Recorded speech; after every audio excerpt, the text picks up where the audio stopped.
Hi there, and welcome to day 2 of InterDrone's Public Safety webinar series. My name is Leslie Wolf. I'm InterDrone's conference producer, and I'd like to thank you all so much for joining us today for this webinar. Today's topic is drone law and policy in public safety operations, and we have an excellent panel here to discuss. So before we dive in, I've just got a couple of quick housekeeping notes to go through. So for the audio, this portion is being broadcast over the internet. You'll want to make sure, of course, that you're unmuted, that your volume is turned up, and any audio issues should be able to be solved by clicking on the little question mark at the top of your screen for troubleshooting. If that doesn't work, sometimes we find that just logging out of the webinar and logging back in should do the trick. Questions. So we definitely want to encourage you to ask questions throughout the webinar. They will be answered at the end during the dedicated Q&A portion. But in order to ask a question, you just need to type in the question box at the bottom of your screen, and we'll be able to see them there. Any technical issues that you're having, you can also type into the question box. We have staff live and ready to help you out. All right, so our moderator today is Don Zoldi, founder and CEO of P3 Tech Consulting, along with many other accolades. And so with that, I will hand it over to Don to get us started. Thanks so much. And hello, everybody out there in webland. The thing I want to say is put the caveat out there. Possibly going to have some interviews, so please bear with us. Hopefully I have to dial out and back in. But as Leslie just said, I'm Don Zoldi. I'm your moderator for today's panel, Drone Law and Policy in Operation. For those that don't, I'm a licensed attorney and a 25-year Air Force JAG Corps, which is an attorney, veteran. As Leslie mentioned, I'm the founder and CEO of P3 Tech Consulting. We connect people with passion for advanced technology forms with the programs they need to succeed. I have to give a quick mandatory disclaimer here. While I'm here, I'm not presenting the views of the Department of Defense. I still have a federal position, day job, and want to make sure that everybody knows I'm not intending to endorse any specific agency or organization or influence the action of any federal agencies or their employees in my comments. So let's go ahead around the room and have our illustrious subject matter experts introduce themselves as well. Go ahead and start with Mary Caitlin Ray. Mary Caitlin, over to you. Thanks, Don. Hi, everyone. I'm Mary Caitlin Ray. I'm an attorney at Crowell & Moring in Washington, D.C. As part of the firm's aviation group, I represent corporate flight departments and Part 135 operators in FAA regulatory matters and aircraft transactions. I also advise clients on FAA procurement matters, and I counsel drone operators and manufacturers on FAA regulatory issues. Prior to joining Crowell & Moring, I spent 5 years as an attorney in the FAA's Office of the Chief Counsel, where I advised the Next Gen and UAS Integration Program offices on contract matters, including the UAS Integration Pilot Program. As for my disclaimer, please note that my remarks today are not legal advice, and I encourage you all to seek legal counsel if you have specific questions or concerns about an existing or a future drone program. And both Mary Caitlin and me are also working with drone responders, which is relevant to public safety on their policy and law subcommittee. So wanted to throw that out there as well. Of course, the lawyers have to give all the disclaimers, right? But our next panelist is not a lawyer. Ron Leach, over to you. Good morning, everybody, and thank you for taking time out of your busy schedule to tune into our webinar. And I do not have a disclaimer. My background is 23 years with the New Jersey State Police. I've been following the drone topic for several years and going back to the Super Bowl 48, which we hosted when we actually had a drone issue come up. Part of my my responsibilities with the State Police, I was a pilot for 15 years within the Aviation Bureau. I currently hold several FAA ratings, including airline transport pilot, type rated in the AW-139 aircrafts, private pilot airplane. I'm also a remote pilot and a certified flight instructor for helicopters. I've served on the U.S. DOJ Office of Justice Programs National Institute for Justice Law Enforcement UAS Focus Group, where we discuss some of the issues that impact public safety and law enforcement in particular in the drone world. I've also been a liaison with the FAA to their law enforcement assistance program. When I retired in May of 2018, I realized that there was a vacuum of information out there provided for public safety providers.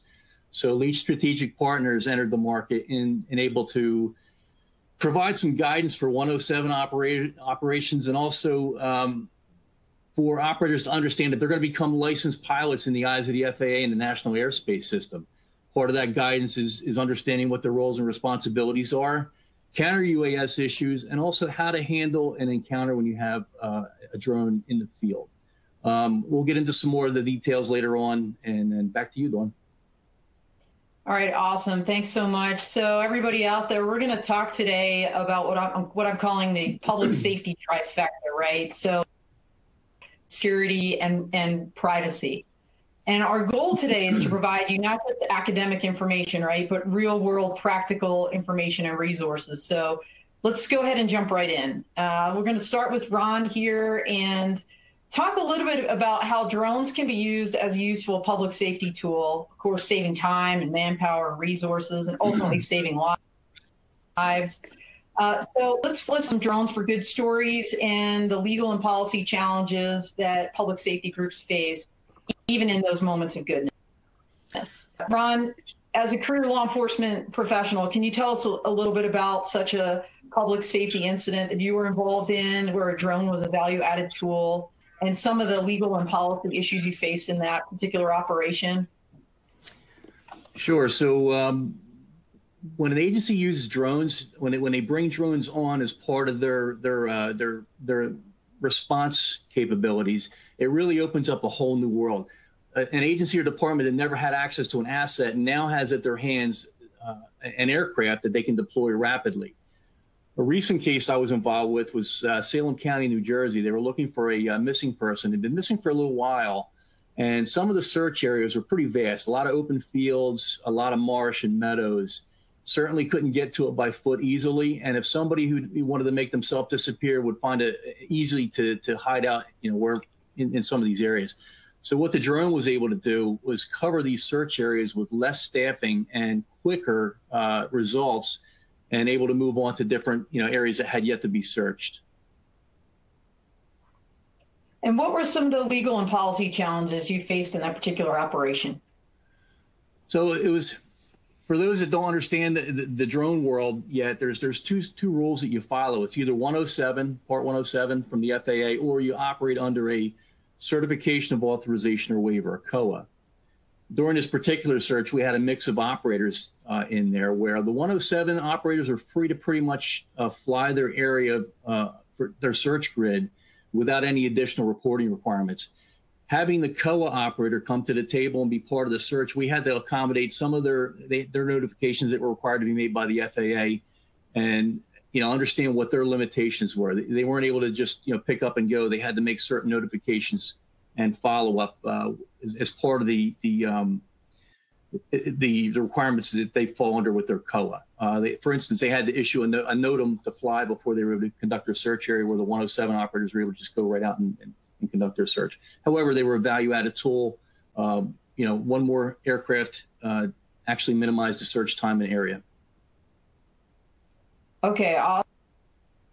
As a licensed attorney, had you been advising Ron and his colleagues in this situation, what advice would have you given them or their legal advisors to overcome these legal and policy hurdles? Sure. So I have 4 pieces of advice for departments that find themselves in similar situations, as Ron just described.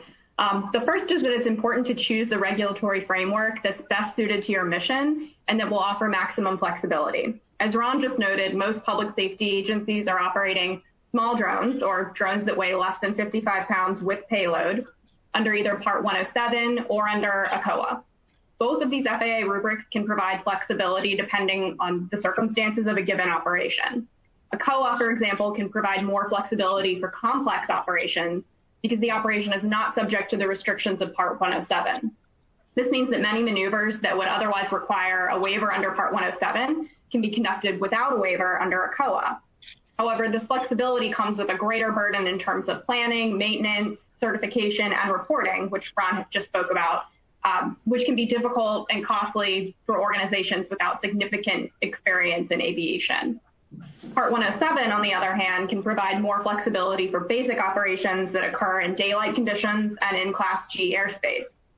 More complex operations, such as nighttime operations, operations over people, and operations beyond visual line of sight, will require a waiver under 107. My second piece of advice would be to understand the parameters of your chosen legal framework. Once you've chosen under the rules under which you're going to operate, it's important to seek legal advice to ensure that your operations manuals and all of your other internal policies are consistent with the applicable regulatory obligations and restrictions. Third, it's important that you choose a drone that fits your mission and the legal framework. I think that many operators start out with a particular aircraft in mind and then attempt to build a program around that aircraft. There are so many options and configurations for drones in the market now, so it's really important to select an aircraft that will accomplish your mission, maintain safety, and encourage community acceptance. When selecting an aircraft, law enforcement agencies also need to be mindful of applicable restrictions on certain foreign-made products and components. This particular topic could fill another webinar, I think, but I do want to emphasize that choosing an aircraft is not just an aviation issue anymore, it's also a procurement issue, especially if you receive any funding from the federal government. So agencies should strongly consider consulting legal counsel that specialize in government contract issues before making that kind of investment. Finally, if you know that your operations could require a multi-agency response, as Ron discussed in his example previously, you should consider establishing mutual aid agreements among the agencies ahead of time, paying careful attention to command and control responsibilities to ensure that the appropriate party is operating the aircraft at all times. That's awesome. I mean, there's so much to think about. So again, kind of getting to our theme of let's give folks some practical information. Mary Caitlin, where would you tell folks to go, you know, obviously to your law firm or a similar law firm, where could they go right now and find some practical information on law and policy to get themselves up to speed in the public safety area? Sure. You know, I would go straight to the horse's mouth, so to speak. The FAA has fantastic resources for law enforcement agencies through the Leach program, which Ron noted in his introduction. The FAA also has a great webinar series on Part 107 for agencies who elect to operate under that framework. All of those webinars are available on YouTube, free to view. And in my experience, the UAS Integration Office at the FAA, they're very busy, but they're enthusiastic about education and about collaboration with the industry. So, you know, don't be afraid to engage with the regulator. Reach out to them. That's great. And I'm going to skip topics here a little bit and talk about how all public safety programs are really just not alike. And so, Ron, I'm going to focus on you here for a minute. You know, as you mentioned, your public safety career and practice has been in the New Jersey, kind of New York urban area. There are probably some common issues that all public safety agencies might face regardless of the location. And I'd assume there might be some areas that cross in certain and in others. And depending on where you are, right, the law and policy will vary. So besides the example you just gave us, Ron, are there maybe some universal scenarios you would expect public safety organizations to face and where drones could be a useful tool? And what are those categories? Well, obviously, search and rescue. I touched on the search portion. With the rescue, that portion there, it could be delivering a cell phone to a stranded boater, a possible life jacket to a stranded person somewhere in need, lifeguards on the beach. You know, it's easier for me to tell you what an inappropriate use for drones would be. Search and rescue is one. Crash scene reconstruction. This is really a big one here. You're actually putting a drone in the air to document a traffic scene that's you're going to process the scene a lot faster. You're going to spend less time in traffic taking measurements. You're going to reduce secondary collisions. And the big one for the money people is you're opening the highway up faster. So you're keeping revenue going. You know, every time a road is closed, there's a cost analysis associated with that, especially for the toll roads. And you know, time is money for them. If the road's shut down, they're not making money. But The biggest thing is the safety aspect of it. You're getting first responders out of that zone quicker, and that's going to cut down on secondary incidents and injuries to first responders. I'm currently working with Rutgers University with a program. It's called UAS Applications for Traffic Safety, and we have some webinars that we're using going through the Kate Institute for Rutgers. Force protection is another one. We're seeing a lot of protests cropping up around the country. Drones are extremely beneficial in clearing rooftops. Some of the people who tend to want to participate in the actions going against the government, whatever that might be, they tend to stage weapons. So you're able to clear rooftops and provide protection for your forces. Along the same lines with the force protection, there was a police department in California that uses drones as a first responder part of their program. Great program, Chula Vista. They recently had an incident where they were able to get eyes on a scene with a call with a man with a gun. Having the drone overhead, they were able to identify the gun was actually a lighter, and give that extra information to the first responder, and maybe avoiding potential use of force situation like that. So drones serve multiple purposes. Again, it's easy for me to tell you what you shouldn't be doing with drones than what they could be. Your imagination is the limit. 1 second of when we start talking about drone threats, but before we transition, are there differences that you would imagine between urban and rural public safety drone responders? What are those differences in your opinion? So pretty much the issues are pretty much the same. It's just the location, the setting on how you're using a drone. What you may do for an urban environment, you may not do for a rural environment. Field searches, right? So, how beneficial is a drone going to be for a field search in a city? You take that scenario. You're going to have to tailor the program to what fits best for the department or agency that's deploying it. Take a little bit from each department you talk to and integrate it into what works for your department. It's really is a tailor-made program for you. What works in New Jersey may not work in Michigan, and vice versa. So look at your environment, figure out what it is you want to do with your program, and then, as Mary Caitlin indicated, the last piece really should be the aircraft or the sensor payload, how you want to integrate the drone into what you want to do. Again, what may work in an urban environment may not work in a rural environment. So. Yeah, absolutely. And you allude to it, so let's just go there. You mentioned, this idea of not just drones as tools, but as a threat. And so counter UAS is a huge topic that lends itself to standalone webinars. We're just going to skim the surface here. But Ron, can you describe for us the types of threats drones can pose to those operating in the public safety space? So I'm going to borrow from my friend and colleague, Travis Moran. He likes to say, careless, clueless, and criminal. And those are the three threats that pretty much can summarize a public safety response to a drone. The careless may be the 107 or licensed operative that knows better, but it's going to take a chance just to get the job done and maybe cause an issue. The clueless could be the person who gets a drone for birthday or Christmas or whatever, or someone just thinks it's a cool hobby, wants to get into it, starts flying, but really doesn't understand what their obligations are with the national airspace. Criminal, their intent is to conduct their action using a drone. You can mitigate careless and clueless, but the criminal, you're pretty much at the mercy of the bad guy, and following up is, what you're going to do is basically respond to what the action was, whether it's, an assault, taking pictures, dropping drugs into prisons, whatever. It's going to be an after the fact response for the criminal. Yeah, and this is a reality, right? So ripped from just this week's headlines, we saw an article and, of course, a tweet from our president claiming that he saw a drone outside the window of Air Force One. So, Ron, knowing what you know, what are you thinking? Careless, clueless, or criminal? A little skeptical. What is it that was really witnessed there? And again, I've got some experience with this. We've had some sightings of drones at 3,000 feet in the Teterboro airspace. Now, while I won't say it wasn't what they saw, my question is, what is it that you did see? I've passed balloons and kites while flying at 100 knots before, at 1,000 feet, and really wasn't sure what I was looking at until I got up on top of it. Is it possible it was a drone? Absolutely.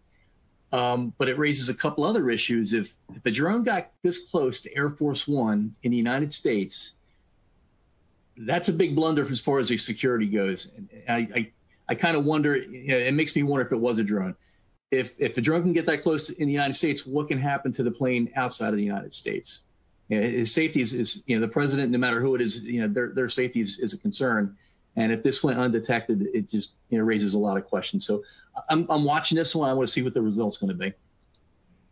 Yeah, and perhaps we'll never know what was flying near Air Force One this week if there was anything. The bottom line is, if there was something, the feds, right, they have authorities to deal with it, which is a great segue into our next topic. And perhaps it's no coincidence that as well, there was an interagency advisory released discussing counter-UAS authorities, which is a great lead into the next question for Mary Caitlin. Can you describe for us the limitations for local law enforcement on counter-drone authorities? Sure, Dawn. Unfortunately, in the current environment, local law enforcement authority to deploy counter-UAS technologies is really quite limited. Ultimately, the FAA has jurisdiction over managing the national airspace system and enforcement authority over operators who violate FAA operational rules.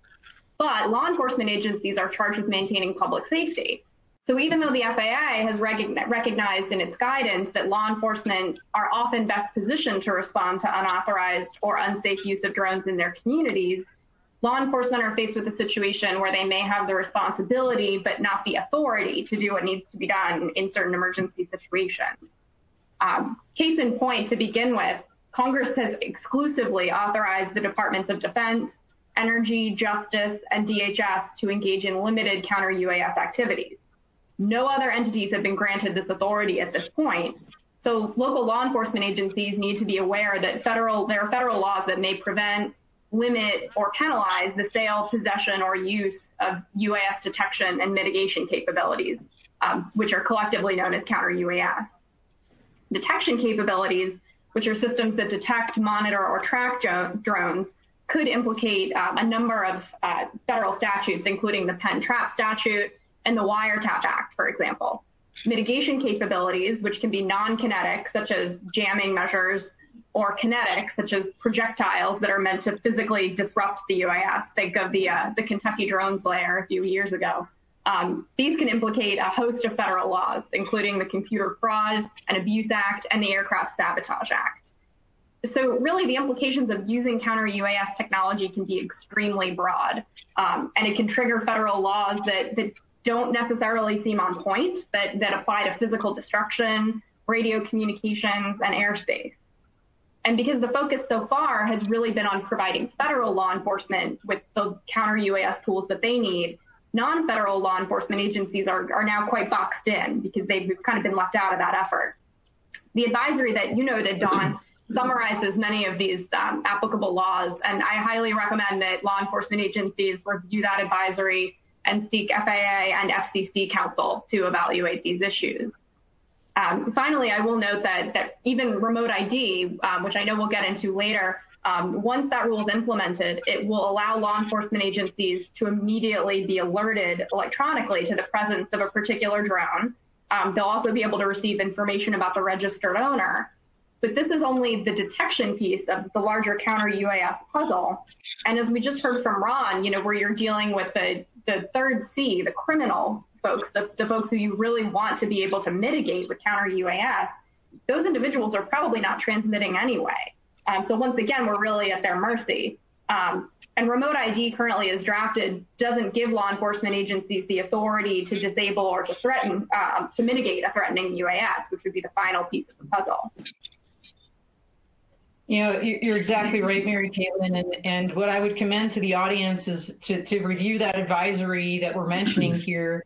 In fact, we'll make sure that we post it up after with the video of this webinar so everybody has access to it. It's been making its rounds, Facebook pages and LinkedIn as well. But you can't really talk about counter-UAS authorities or security even without talking about remote identification. And Mary Caitlin, you just mentioned that. So for the uninitiated that might be out there on this webinar, can you just give us a pretty high-level overview of what the proposed RID rule says right now?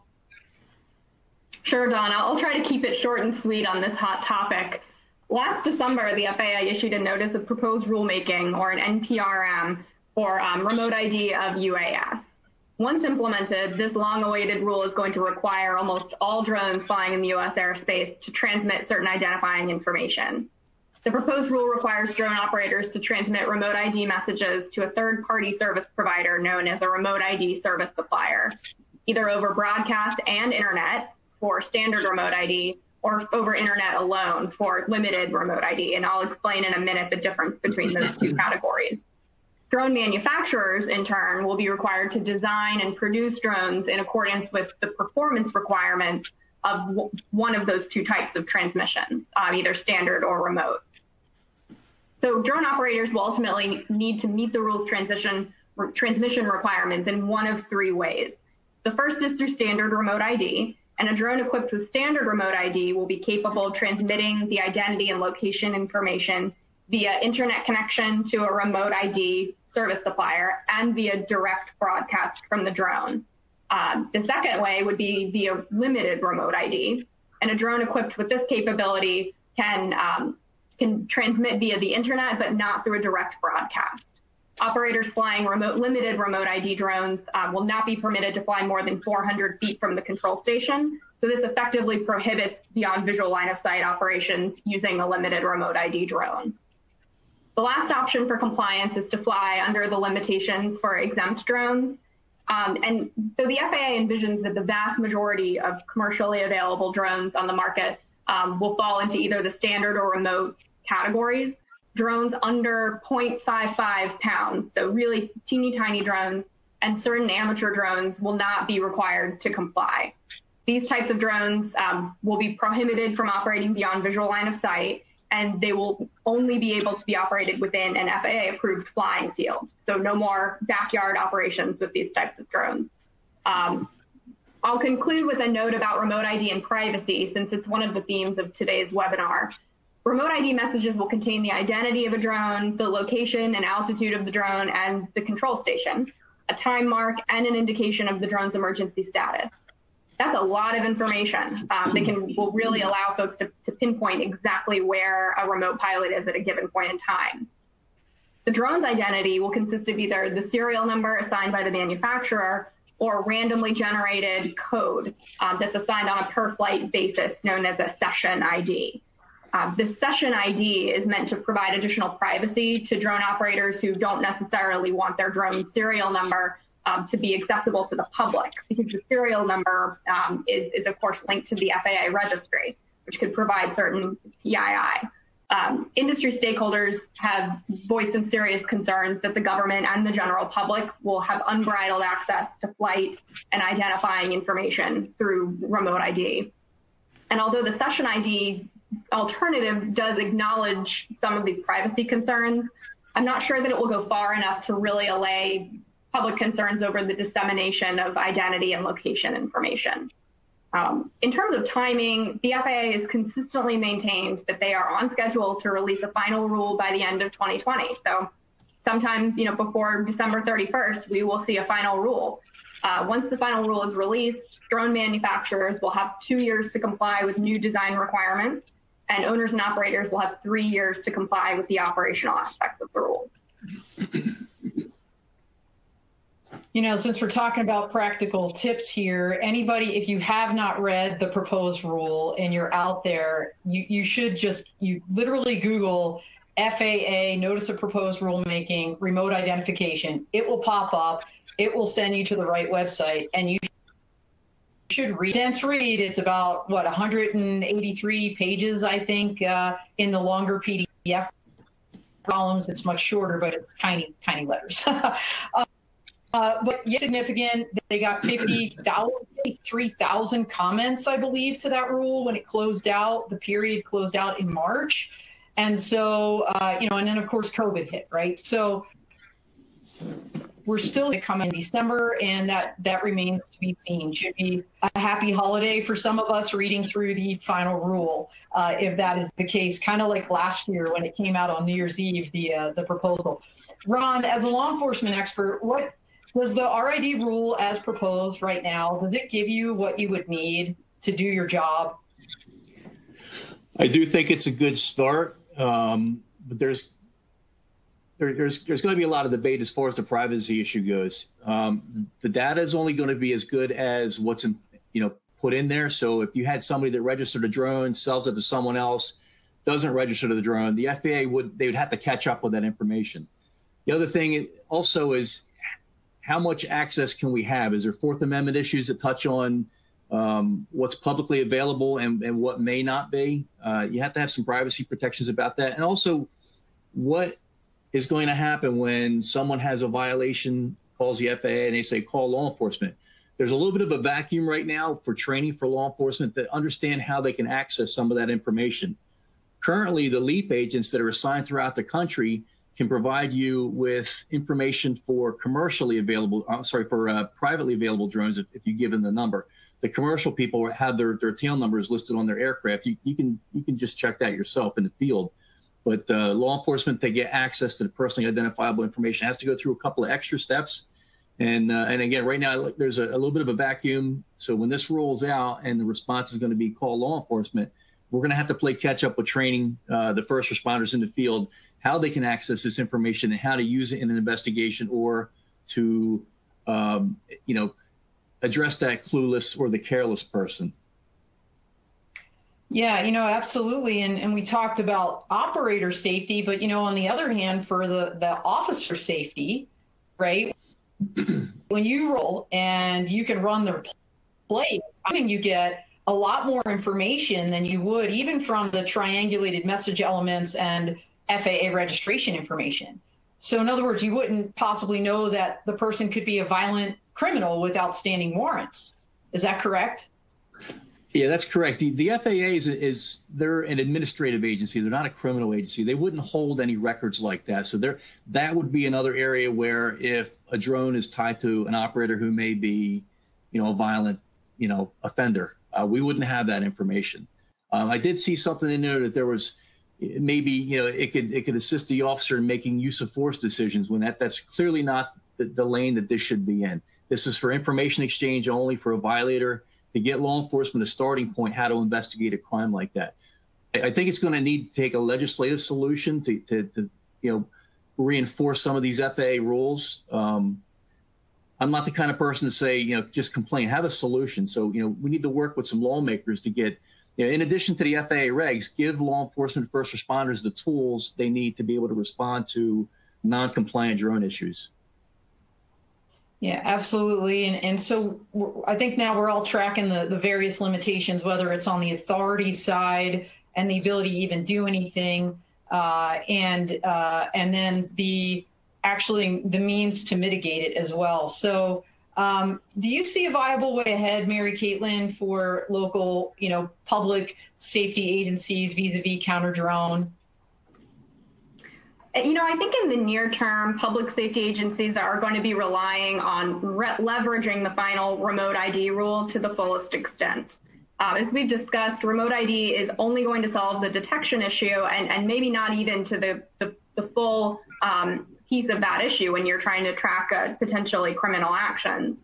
So unless and until Congress expands the authority to disable threatening drones, one of the most important things that a police department can do is to coordinate closely with their local FAA counterparts and come to an understanding about reporting expectations and enforcement for drones that are being flown illegally, whether that's under the federal aviation regulations or otherwise. Very good. So, Ron, do you have anything to add to that? That's pretty much spot on. It's not a matter of not being able to respond. It's what action can we take, and if there's going to be any blowback on the department for the response. Again, on the legalities, you have different, I want to say silos, but with the recent publication of documentation, it kind of lays out what the restrictions are, and it poses a couple of questions to consider for public safety agencies when they do have a drone encounter. What am I allowed to do and what am I not allowed to do? So I think it's a good way forward. It's a good start, but we got to keep beating that drum. Absolutely. And, you know, counter UAS is clearly a security issue. Let's stick with the theme of security for a minute here. Drones are a cyber being, right? They're a cyber vehicle. And so there have been cybersecurity concerns raised in some circles, especially with regards to foreign drones and those drones being used by public safety agencies. There's a lot of feelings, a lot of thoughts on both sides of this issue lately. And so, Ron, I'd like to ask you where you stand on this issue and why. As it relates to foreign-made drones, obviously China's made the headlines recently. There's some legislation that's looking to prohibit any kind of Chinese technology to be involved with government, and it even touches on the public safety side with accessibility to public safety grants and homeland security loans, that kind of thing. Everybody likes to pick one drone and beat up on them. I prefer not to do that. What I will say about DJI products in particular, a Chinese-made drone, is they're prolific, they work, they're relatively inexpensive, and the sensors are just what public safety needs. Again, with that particular model, there were some issues with either apps or the equipment itself, possibly sending metadata back to China. I don't have a hard answer on that, so I'll sit. My thing for public safety is do your due diligence, do your homework, understand what you may or may not be collecting. I've had clients tell me that they don't care if a foreign country is looking at their car crashes.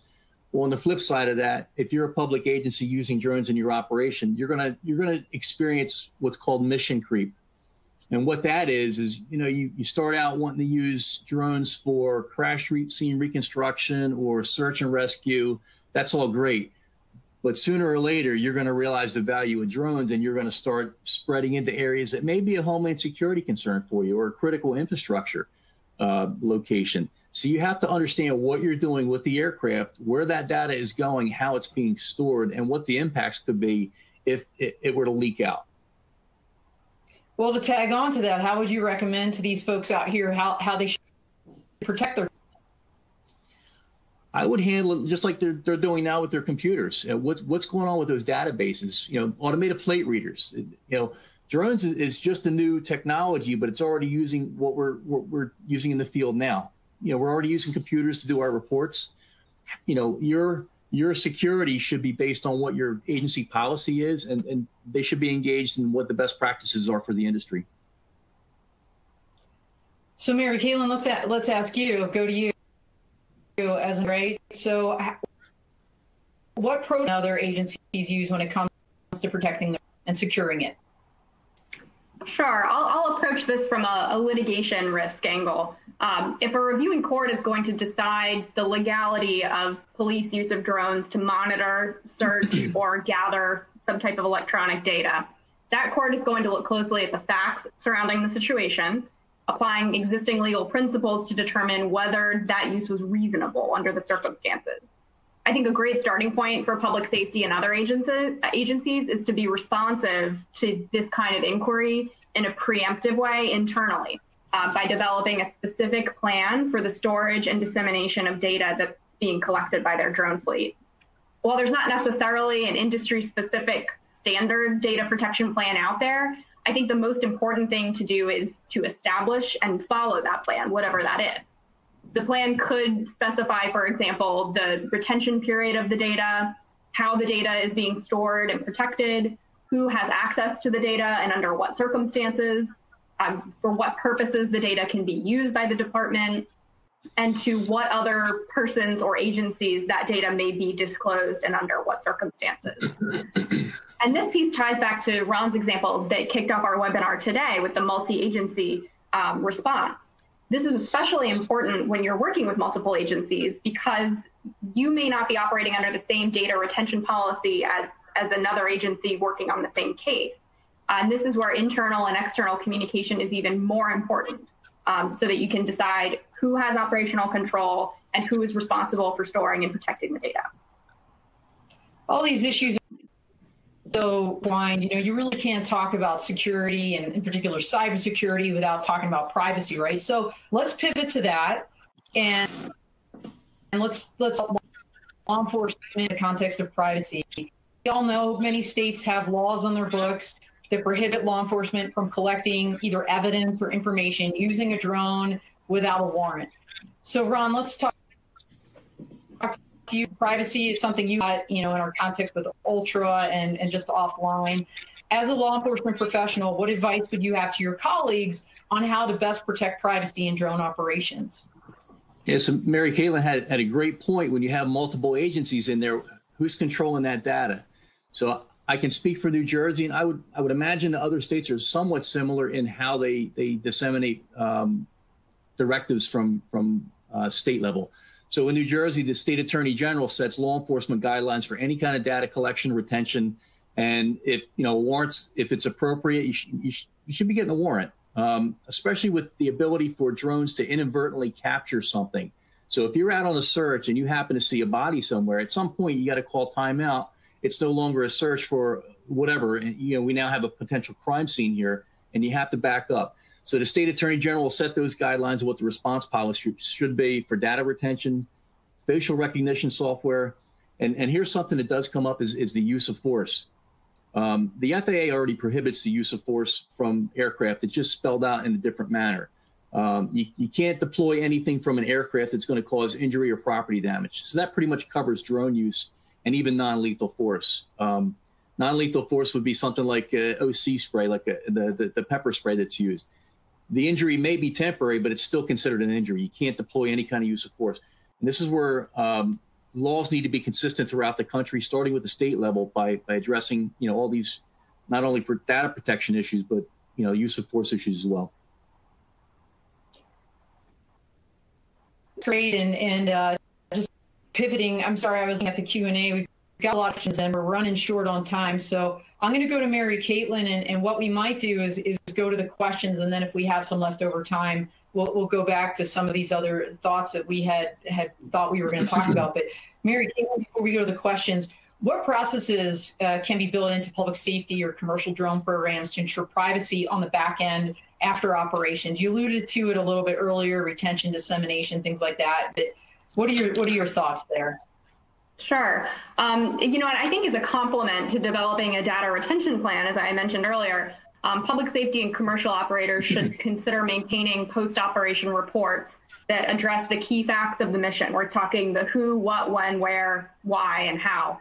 The reports should include the location of the search, the specified purpose of the search, was it routine, was it targeted, what surveillance technologies were used, how sophisticated are the technologies that were deployed, and what is the general public's conception of privacy in the location where the mission was conducted. This is important, in terms of, especially when we're talking about privacy, did the individuals who were the subject of the search have a reasonable expectation of privacy in the location that it was conducted?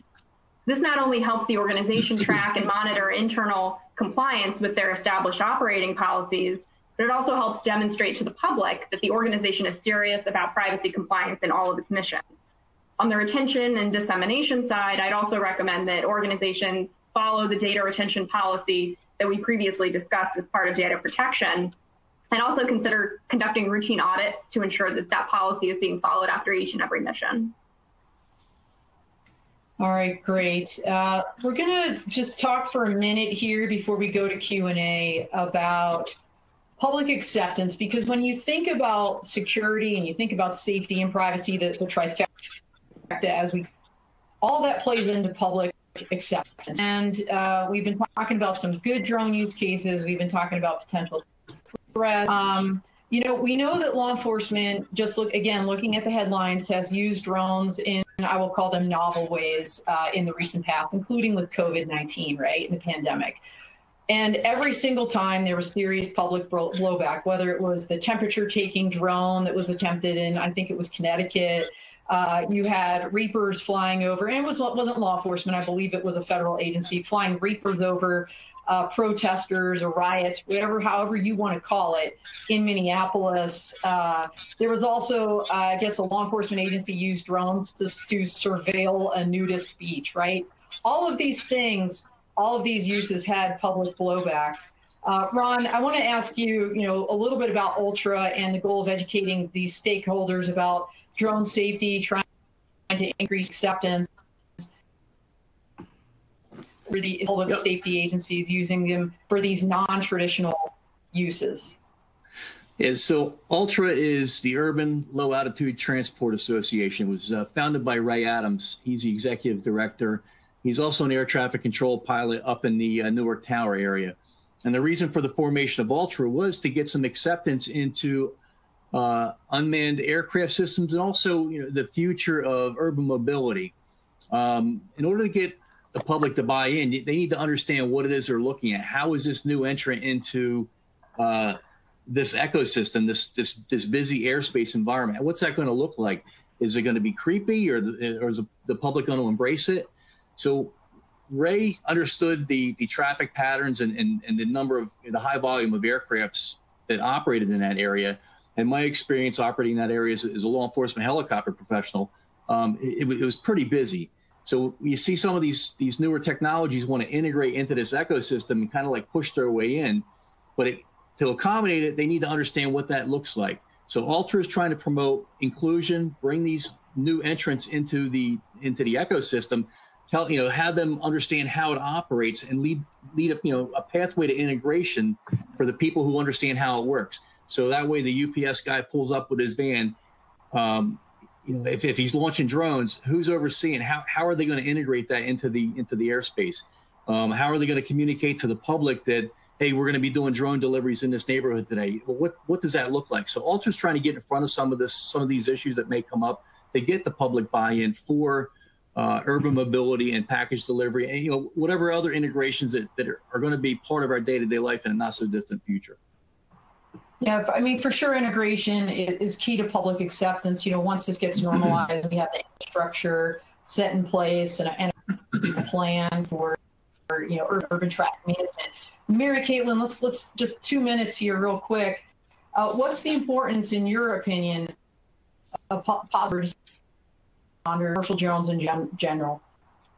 Sure, Don. I don't think the importance can be overstated, really. We're all living in incredibly uncertain times right now. So it's more vital than ever that public safety organizations can continue to develop and maintain the trust of their communities around their use of drones. Open and consistent communication is going to be the key, and departments should be prepared to share with the public the internal policies that we've been discussing during this webinar, such as their privacy, data collection, and operating policies and manuals. Just a few examples for consideration are, hosting a booth at a public or a virtual event in these days to display the aircraft and answer questions from the public, and also engaging with the media to inform the community about program successes and failures is a great idea. I think that if people can see that there are direct and important benefits to drone use, they're going to be more accepting of widespread use in their community. And by addressing failures as well as successes in a transparent way, the department can build trust with its constituents. And finally, I don't think that we should overlook the importance of more traditional community engagement strategies, such as establishing a hotline and encouraging community members to call with concerns, providing a detailed website section for the drone program, and handing out community surveys and evaluating those results on a regular basis. That's all excellent. Before we get to, kind of closing this whole session out, I want to try to take a couple of questions. I know we have a lot of questions here. We're not going to be able to get to them all, so hopefully there'll be a way that we will be able to reach back out to you. I even saw one specifically for Mary Caitlin out there for legal advice. So just please know we will follow up. But I'm going to take this one. I'm going to ask what percentage, Ron, of public safety agencies, whether it's police, fire, rescue, drone teams, operate compliance and other applicable laws? And what are the, in other words, the people that are using them at public safety arena, are they having, to your knowledge, if they're not, what is the risk? Okay, so that was kind of choppy there. What's the percentage of public safety agencies using UAS currently? In compliance with FAA requirements. And if they do not operate in compliance, what's the risk to their Yeah. So if you're not operating in compliance with federal aviation regulations, you have some personal exposure, you have agency exposure. If you do have any FAA ratings, you put those at risk.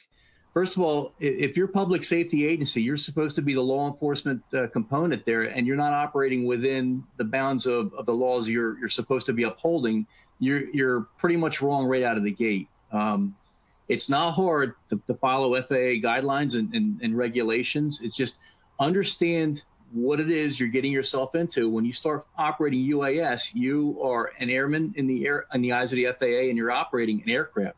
That aircraft, if it's over 0.55 pounds, must be registered before its first flight. If you don't, you run the exposure of operating an unregistered aircraft in the national airspace system. And Dawn, you could probably, highlight what some of those penalties are. And certainly the government won't look the other way just because you're a first responder trying to do the right thing. You have to be doing the right thing. Yeah, it's primarily civil. If you're a public agency, they're going to shut you down. I mean, that's the bottom line. And so that would be really unfortunate. Along the this one goes to Mary Caitlin, and I believe this was related to remote ID. The question was, is it true that currently under 5-pound drones used for real estate work in neighborhoods won't be able to fly because it isn't in an approved field? Remote ID will do. I know the answer wrong to you, Mary Caitlin. Sure. So let me clarify. I think we may be using the wrong weight benchmark here. I believe, under current rules and Part 107, which most commercial operations are flown under, the small UAS must be under 55 pounds, including payload, to be operated under Part 107. So presumably, if you are using a drone for real estate work, you're operating under Part 107, your drone weighs less than 55 pounds. It also presumably weighs more than 0.55 pounds because, as Ron just noted, if it's under 0.55 pounds, it's exempt from FAA registration requirements. So the drones that are under 0.55 pounds are the drones that are exempt from remote ID requirements. I don't think that those are the types of drones that are being used for real estate video surveillance. I'd be very interested to know if someone has found a drone that weighs less than half a pound that has the payload capacity to do that kind of work. But I think what we're really looking at are drones that are being flown under Part 107 that weigh less than 55 pounds, including payload.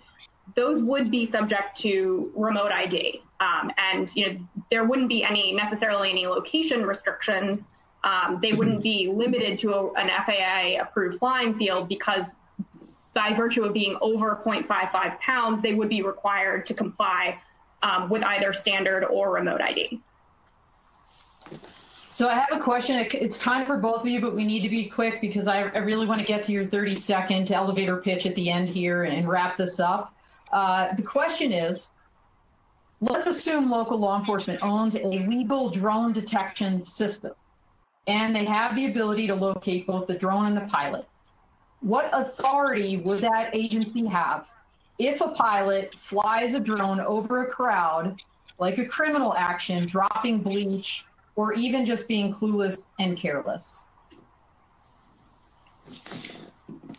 So the legal background you can stand on, they're using a drone in the criminal act. The drone just happens to be the tool in which they're affecting their crime. You locate that operator, and you're going to follow up just like you would any other criminal investigation, and then you would bring the FAA in and transfer the files over to them, tell them what you were doing. You would still process them on the local issue, but I think that the bigger penalty would apply is from the federal fines that come from what the actor was actually doing. Mary Caitlin, do you want to add? No, I think Ron's point about the drone being the instrument for the criminal act is really important. I think the way that especially state and local laws are approaching drones in terms of privacy violations is that they're not necessarily promulgating a whole new rubric of privacy laws related to drones. And I think that's a great example of how the drone is just a vehicle that's being used to perpetrate the crime, right? So ultimately, there may not be, while they may be violating certain FAA rules and other potentially other federal laws, really the core crime is going to be the same. The drone is simply the vehicle that's being used.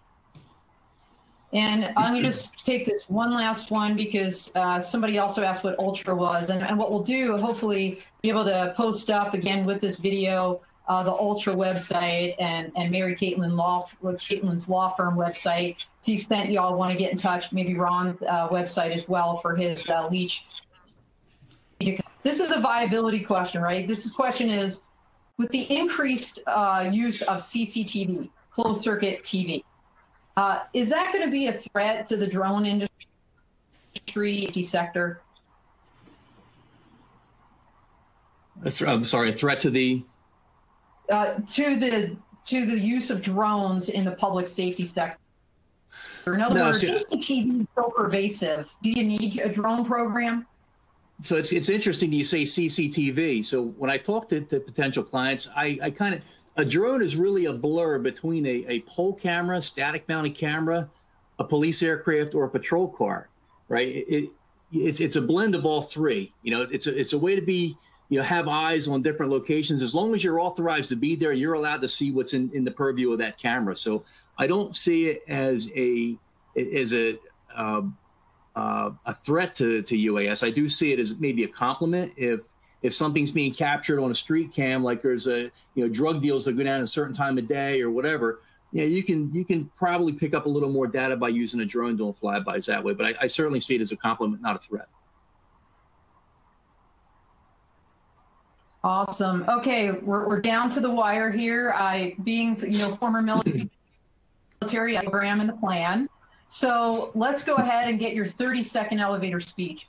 As we leave this seminar, what are your final thoughts, ideas, advice for your colleagues out there? 30 seconds, Ron. Get involved, participate, bring solutions to the table. Don't just have a complaint. This in September, I'm going to be participating Rutgers University Unmanned Aircraft Systems in Traffic Safety. That's for the Rutgers Center for Advanced Infrastructure and Transportation. You can go there to find it, or on my LinkedIn page to see more details on that. Awesome. How about you, Mary Caitlin? I think it's important to approach drone use from both a high level and from an in-the-weeds operational angle. We're dealing with a new technology that has transformative potential here. So it's important that public safety agencies strike a balance between actively integrating drones into their departments for important missions and using drones in a way that prioritizes the protection of privacy and civil liberties. Public safety agencies can apply this philosophy in a practical way by following the 5 C's, which were developed by the Drone Responders Organization. The first is community engagement and transparency. The second is civil liberties and privacy protection. The third is common operating procedures. The fourth is clear oversight and accountability. And the fifth and final C is cybersecurity. We touched on each of these in some way in today's webinar, and I would encourage everyone on the webinar to consider using the 5 C's as a rubric for their in-house drone programs. And certainly feel free, to the extent that you have legal questions about how to implement those, feel free to follow up with me via phone or email. And that's a perfect ending here. I wanted to thank you both very much for helping us all learn more. For those that are still interested, of course, InterDrone has a platform with all kinds of information. Ron mentioned his webinar. I also encourage you to check out my website at www.p3techconsulting.com. And once again, thank you everybody out there for your participation. It was really a pleasure to talk with all of you virtually about these drone regulations in the public safety space. So please take care, be well, and stay safe out here.